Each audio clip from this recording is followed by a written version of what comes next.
వశిష్ఠ విశ్వామిత్రాదులు చెప్పడం కాదు. ఒక రాక్షసుడు మారీచుడు రామాయణంలో ఒక మాట అంటాడు, రామో విగ్రహవాన్ ధర్మ అంటాడు.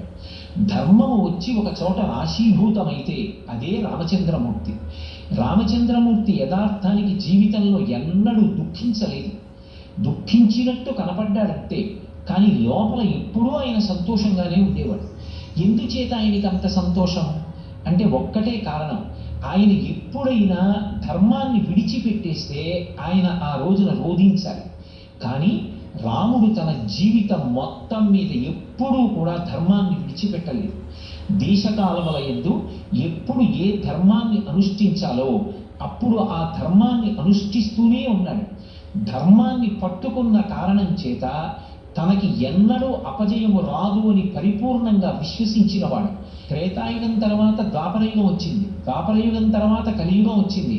కానీ ఇప్పటికీ ఏ తల్లి ఏ బిడ్డకి అన్నం పెడుతూ చెప్పినా మొట్టమొదట చెప్పేటటువంటి కథ శ్రీరామ కథ. అలాగే ఏ ఇంట ఎవరు చదువుకున్నా శ్రీరామాయణం చదువుకుంటారు. ఎవరి ఇంట ఏ పుస్తకం ఉన్నా లేకపోయినా శ్రీరామాయణ గ్రంథం ఉంటుంది. ఎవరైనా సరే